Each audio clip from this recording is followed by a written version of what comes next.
अस्सलाम वालेकुम स्टूडेंट्स, क्या हाल चाल है? कैसे हैं आप लोग? आज के दिन मैं आपको वेलकम करता हूं शाह ग्रुप एजुकेशनल चैनल पे। अगर आपने अभी तक हमारा channel Shah group educational subscribe नहीं किया है तो please do subscribe our YouTube channel. आइए आज हम बात करते हैं क्लास 10th केमिस्ट्री में बायोकेमिस्ट्री की। बायोकेमिस्ट्री में हम कौन सा चैप्टर नंबर 4 पढ़ रहे थे। बायोकेमिस्ट्री कौन सा लेक्चर डिस्कस कर चुके थे? बायोकेमिस्ट्री के अंदर हम लोग डिस्कस कर चुके हैं अभी तक कार्बोहाइड्रेट्स को डिस्कस कर चुके हैं हम लोग। अमाइनो एसिड्स और प्रोटीन्स को डिस्कस कर चुके हैं। अमाइनो एसिड्स प्लस प्रोटीन्स को हम लोग डिस्कस कर चुके हैं। अगर आपने वो लेक्चर्स नहीं देखे तो आप हमारे चैनल पे जाकर चेकआउट कर सकते हैं। डिस्क्रिप्शन में पूरी प्लेलिस्ट का लिंक मौजूद है। अमाइनो एसिड और प्रोटीन्स के अलावा हम लोग ने लिपिड्स एंड फैटी एसिड्स इसको पढ़ लिया था, सही ना। लिपिड्स के बारे में हमने जानकारी हासिल करी थी। आज के दिन हम बात करेंगे किस चीज़ के बारे में? आज के दिन हम बात करेंगे न्यूक्लिक एसिड्स के बारे में। तो न्यूक्लिक एसिड एक बहुत ही इंपॉर्टेंट तरीन टॉपिक है। न्यूक्लिक एसिड हम लोग स्टार्ट करते हैं। न्यूक्लिक एसिड क्या होता है? देखिए मैं आपको सिंपल समझा देता हूँ। न्यूक्लिक एसिड हमारे पास दो टाइप के होते हैं। एक होता है आरएनए। कॉमनली दो टाइप्स के होते हैं, एक होता है आरएनए और एक होता है डीएनए। आरएनए का पूरा नाम है ribo nucleic acid. Ribo nucleic acid, सही ना, राइबो न्यूक्लिक एसिड इसका नाम है। और दूसरा जो है डीएनए वो कहलाता है deoxyribonucleic acid. D oxy ribo nucleic acid, ठीक है। अब स्टूडेंट्स ये काम किस तरह से करते हैं ये मैं आपको बता देता हूँ। ये दोनों के दोनों होते हैं बेसिकली हेरिडिटी कैरियर्स। डीएनए और आरएनए दोनों के दोनों क्या होते हैं? ये दोनों के दोनों हेरिडिटी कैरियर्स होते हैं, यानी कि आपको विरासत के अंदर मिलते हैं। आपके परदादा ने आपके दादा को दिए, आपके दादा ने आपके वालिद साहब को दिया, आपके फादर को दिया, और आपके फादर ने आपको दिया। इस तरह डीएनए अगर आपको पता लग जाए, अपना डीएनए पता लग जाए, तो आप क्या कर सकते हैं? अपने परदादा, उनके दादा और उनके भी दादा के मतलब सबका डीएनए आप मैच कर सकते हैं, और अपने आप पूरी जो हिस्ट्री है ना, आप जान सकते हैं कि आप एक्चुअल में आए कहाँ से। तो डीएनए बड़ा जबरदस्त काम है। डीएनए, अब ये समझ लें, सारी इंफॉर्मेशन इसके अंदर स्टोर होती है। डीएनए के अंदर सारी की सारी इंफॉर्मेशन मौजूद होती है। ये एक तरह का न्यूक्लिक एसिड है, हेरिडिटी कैरियर है डीएनए। लेकिन डीएनए अपने अंदर क्या करता है? सारी इंफॉर्मेशन को इनकोड करके रखता है, यानी कि छुपा के रखता है, ये इनकोड करके रखता है, आप ये समझ लें। तो आरएनए फिर क्या करता है? डीएनए बेसिकली आरएनए प्रोड्यूस करता है। डीएनए हमारी बॉडी के अंदर आरएनए प्रोड्यूस करता है, और आरएनए क्या करता है? आरएनए इस डीएनए को डिकोड करता है।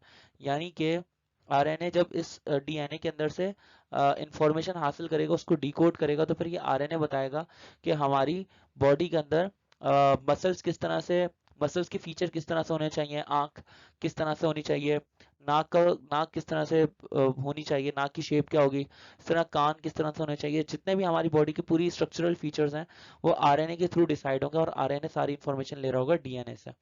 तो अगर मान लें दो भाई हैं, तो दो भाइयों का डीएनए सेम हो सकता है, लेकिन क्योंकि दोनों का आरएनए अलग अलग था, तो दोनों की स्ट्रक्चरल फीचर्स में मुमासिलत तो होगी, लेकिन एग्जैक्टली सेम नहीं होंगे, ठीक है ना। इस तरह से आरएनए और डीएनए काम करते हैं। तो ये होते हैं न्यूक्लिक एसिड्स। अब हम इसको जरा समझते हैं न्यूक्लिक एसिड काम कैसे करते हैं। सबसे पहले ये तो हमने सॉरी समझ लिया न्यूक्लिक एसिड क्या काम करते हैं, लेकिन पहले हम न्यूक्लिक एसिड की डेफिनेशन समझ लेते हैं कि केमिस्ट्री में इसकी डेफिनेशन क्या है। न्यूक्लिक एसिड नेचुरली अकरिंग, कुदरती तौर पे पाए जाने वाले केमिकल कंपाउंड्स हैं। न्यूक्लिक एसिड जो है वो कुदरती तौर पे पाए जाने वाले केमिकल कंपाउंड्स हैं, जो कि कैपेबल होते हैं being broken down to yield phosphoric acid. यानी कि न्यूक्लिक एसिड टूट के फॉस्फोरिक एसिड के अंदर कन्वर्ट हो सकते हैं, शुगर्स के अंदर कन्वर्ट हो सकते हैं, और मिक्सचर ऑफ ऑर्गेनिक बेसिस बना सकते हैं, जैसे कि प्यूरिन्स और पायरिडमीन्स। ये हमारे पास ऐसी जो है ना, ऐसे मिक्सचर्स बना सकते हैं, ऑर्गेनिक बेसिस बना सकते हैं। न्यूक्लिक एसिड जो होता है वो मेनली, न्यूक्लिक एसिड जो होता है वो इंफॉर्मेशन कैरियर मॉलिक्यूल्स होते हैं, यानी कि सेल के अंदर मौजूद सारी इंफॉर्मेशन को कैरी करते हैं। और इसके बाद ये न्यूक्लिक एसिड क्या कर देते हैं? पूरे के पूरे प्रोसेस को डायरेक्ट कर देते हैं प्रोटीन सिंथेसिस की तरफ। अच्छा, उसके बाद क्या करते हैं? ये डिटरमिन करते हैं कि इनहेरिटेड कैरेक्टरिस्टिक्स क्या होंगे लिविंग थिंग के। इनहेरिटेड मतलब जो उसको विरासत के अंदर मिली है खुसूसियात, वो क्या होंगी, ये न्यूक्लिक एसिड्स डिटरमिन करते हैं। डीएनए पूरी की पूरी इंफॉर्मेशन है। डीएनए आरएनए प्रोड्यूस करेगा, और आरएनए उस डीएनए को डिकोड करके सारे स्ट्रक्चरल फीचर्स बॉडी के डिटरमिन करेगा, ठीक है ना। हमारे पास कितने टाइप के न्यूक्लिक एसिड्स हैं यही लिखा हुआ है। There are two main classes of nucleic acids. Nucleic acids की दो मेन क्लासेस हैं। पहली कहलाती है deoxyribonucleic acid, यानी कि डीएनए, और दूसरा कहलाता है आरएनए राइबो न्यूक्लिक एसिड, ठीक है। आगे बढ़ते हैं। अब डीएनए और आरएनए काम कैसे करते हैं, यहाँ पे मैं इसको यही समझाने लगा हूँ कि डीएनए डीएनए कहलाता है डीऑक्सी राइबोन्यूक्लिक एसिड, इसकी एब्रीविएशन डीएनए। ये एक ऐसा मॉलिक्यूल है जो कि सारी जेनेटिक इंफॉर्मेशन कैरी करता है। ये जेनेटिक इंफॉर्मेशन कैरी करता है ताकि ये बता सके कि डेवलपमेंट किस तरह से होगी या कोई भी ऑर्गेनिज्म किस तरह से काम करेगा, उसका फंक्शन किस तरह से होगा।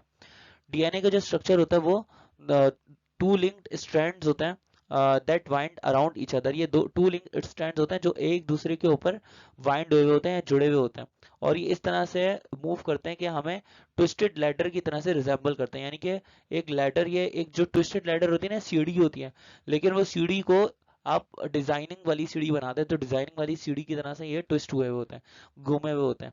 अब इस शेप का एक नाम होता है, शेप का नाम होता है डबल हेलिक्स। इस शेप को कहा जाता है double helix. Each strand has a backbone. जो हर स्ट्रैंड होता है, हर स्ट्रैंड की बैकबोन जो होती है वो अल्टरनेटिंग शुगर से मिलकर बनी हुई होती है। और ये शुगर कौन सी होती है, शुगर होती है deoxy ribose and phosphate group से मिलकर ये शुगर बनी हुई होती है, ठीक है। अच्छा, sequence of the bases along DNA's backbone encodes biological information. यानी कि वो बोलें कि डीएनए की जो सीक्वेंस है, डीएनए के बेसिस की जो सीक्वेंस है बैकबोन्स के अंदर, वो बेसिकली बायोलॉजिकल इंफॉर्मेशन को इनकोड करते हैं, बायोलॉजिकल इंफॉर्मेशन को इनकोड करते हैं। और उसके बाद जैसे कि प्रोटीन किस तरह से बनेगा और आरएनए मॉलिक्यूल किस तरह से बनेगा, इनके बारे में इंस्ट्रक्शंस देते हैं, सही ना। ये जो बैक स्ट्रैंड्स है, ये डीएनए की बैक स्ट्रैंड्स या डीएनए की जो स्ट्रैंड्स हैं, बैकबोन्स हैं, वो बेसिकली प्रोटीन बनाएंगे और प्रोटीन बनाने के बारे में इंफॉर्मेशन देंगे और आरएनए मॉलिक्यूल बनाने के बारे में इंफॉर्मेशन देंगे, ठीक है। अब ये देखेंगे डीएनए का डीऑक्सीराइबोन्यूक्लिक एसिड का पूरे स्ट्रक्चर होता है, मैंने कहा था ना सीडी होती है, सीडी की तरह से होता है, ये डबल हेलिक्स स्ट्रक्चर कहलाता है, लेकिन ये ट्विस्टेड सीडी है, सही ना, ट्विस्टेड लेडर है। आगे बढ़ते हैं, जरा आरएनए की बात करते हैं। आरएनए या राइबोन्यूक्लिक एसिड, राइबोन्यूक्लिक एसिड की एब्रीविएशन है आरएनए। ये भी एक न्यूक्लिक एसिड है जो कि सारे ही लिविंग सेल्स के अंदर प्रेजेंट होता है। और इसकी जो स्ट्रक्चरल सिमिलैरिटीज हैं, ये स्ट्रक्चरल सिमिलैरिटीज डीएनए से मिलती जुलती होती हैं। लेकिन बस बात यह है कि अनलाइक डीएनए, डीएनए के अंदर दो डबल स्ट्रैंड्स होते हैं, लेकिन आरएनए के अंदर क्या होता है, सिंगल स्ट्रैंड होता है, यानी एक ही स्ट्रैंड होता है। एक आरएनए मॉलिक्यूल जो होता है उसके पास एक ही बैकबोन होती है जो कि अल्टरनेटिंग फॉस्फेट ग्रुप से और शुगर राइबोज से मिलकर बनी हुई होती है। अच्छा, ये डीऑक्सीराइबोज के बजाय देखिए, डीऑक्सीराइबोज जो होता है वो डीएनए के अंदर होता है, और राइबोज शुगर जो होती है वो होती है आरएनए के अंदर। ये फर्क है इनके अंदर। अच्छा, डीऑक्सी राइबोस डीएनए के अंदर, आरएनए के अंदर राइबोस शुगर और साथ में फॉस्फेट ग्रुप्स, ये मिलके क्या बना रहे हैं, इस आरएनए मॉलिक्यूल का जो एक स्ट्रैंड है उसकी बैकबोन बना रहे हैं, ठीक है। अब हमारे पास जो लिविंग बॉडी होती है, कोई भी लिविंग बॉडी, उसके अंदर आरएनए की डिफरेंट टाइप्स हो सकती हैं। सेल्स के अंदर डिफरेंट डिफरेंट टाइप्स के आरएनए एक्सिस्ट करते हैं। एक होता है मैसेंजर आरएनए, इसको एमआरएनए भी बोलते हैं। एक होता है राइबोसोमल आरएनए जिसको आरआरएनए भी बोलते हैं। एक होता है ट्रांसफर आरएनए जिसको टीआरएनए भी बोलते हैं। इन एडिशन कुछ आरएनएस ऐसे होते हैं, यानी राइबोन्यूक्लिक एसिड्स होते हैं जो कि कुछ जीन एक्सप्रेशंस को रेगुलेट करते हैं, यानी कि जो हमारी जेनेटिक इंफॉर्मेशन है इसको डिकोड करने के बाद इसको रेगुलेट करते हैं और आगे जो है ना अपनी इंफॉर्मेशन सप्लाई करते हैं। मैसेंजर्स मैसेंजर आरएनए भी इन्हीं के थ्रू काम कर रहे होते हैं। अब certain viruses uses RNA as their genomic material. कुछ वायरसेस ऐसे हैं जो कि डायरेक्ट किस चीज़ पर अटैक करते हैं, आरएनए के ऊपर अटैक करते हैं और इस तरह से मुतासर करते हैं इंसानी बॉडी को, ठीक है। अब ये देखें, राइबोन्यूक्लिक एसिड है, राइबोन्यूक्लिक एसिड की जो शेप होती है वो डबल स्ट्रैंड नहीं होती बल्कि सिंगल स्ट्रैंड होती है। कुछ इस तरीके से इसकी शेप होती है कि यहाँ पे ये स्ट्रैंड्स निकले हुए हैं, ये आपको नजर आ रहा हो कि पूरा स्ट्रैंड निकला हुआ है, सिंगल लेडर वाली शेप है, ठीक है। आगे बढ़ते हैं। अब हमारे पास सवाल है, ये बड़ा इंपॉर्टेंट सवाल है कि न्यूक्लिक एसिड की इंपॉर्टेंस क्या है। What are the importance of nucleic acid. देखिए, न्यूक्लिक एसिड जो है वो बेसिकली सबसे पहली बात कि न्यूक्लिक एसिड जो होता है वो हेरिडिटी कैरियर्स होते हैं। तो मैं यहाँ पे लिख देता हूँ कि मेजर फंक्शन जो है न्यूक्लिक एसिड का वो क्या है, बेसिकली जेनेटिक इंफॉर्मेशन को स्टोर करना, स्टोरेज करना और उसको एक्सप्रेस करना, उसका फंक्शन करना। तो ये कहलाते हैं हमारे पास न्यूक्लिक एसिड्स। न्यूक्लिक एसिड्स का सबसे इंपॉर्टेंट तरीन काम ये है। डीऑक्सी राइबो न्यूक्लिक एसिड यानी कि जो डीएनए है, डीएनए क्या करता है, सारी इंफॉर्मेशन को इनकोड करता है, सेल्स के अंदर छुपा के रखता है, और इस तरह से ये क्या बनाता है, फिर प्रोटीन्स भी बनाता है और आरएनए भी प्रोड्यूस करता है। तो यहाँ पे एक और रिलेटेड टाइप आ गई न्यूक्लिक एसिड की, जो कि राइबोन्यूक्लिक एसिड या आरएनए कहलाती हैं। तो ये क्या करते हैं, डिफरेंट मॉलिक्यूलर फॉर्म्स के अंदर पाई जाती हैं और ये मल्टीपल सेल्यूलर रोल्स प्ले करती है, जैसे कि इंक्लूडिंग प्रोटीन सिंथेसिस या भी बोल सकते हैं कि मैन्युफैक्चर या formation of body muscles etcetera etcetera. अब जो न्यूक्लिक एसिड्स हैं ये बेसिकली बड़े बड़े मॉलिक्यूल्स होते हैं। आपने खुद ही देखा है कि सेल्स के अंदर काफ़ी इंपॉर्टेंट तरीन रोल प्ले कर रहे हैं, और वायरसेस के अंदर भी ये काफ़ी ज़्यादा इंपॉर्टेंट रोल प्ले करते हैं, सही ना।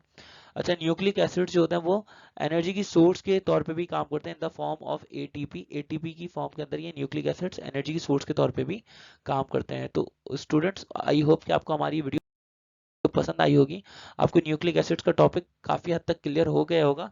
और अगर आपको हमारी वीडियो पसंद आती है तो आप हमारे चैनल को, शाह ग्रुप एजुकेशनल चैनल को सब्सक्राइब करना ना भूलिएगा। मैं नेक्स्ट वीडियो में आपको विटामिन्स और एंजाइम्स के बारे में समझाऊंगा इंशाल्लाह ताला। तब तक के लिए आप हमारे चैनल को देखते रहिए, सब्सक्राइब कर दीजिए, बेल आइकन को प्रेस कर दीजिए। Thank you so much for watching. Okay, अल्लाह हाफिज़।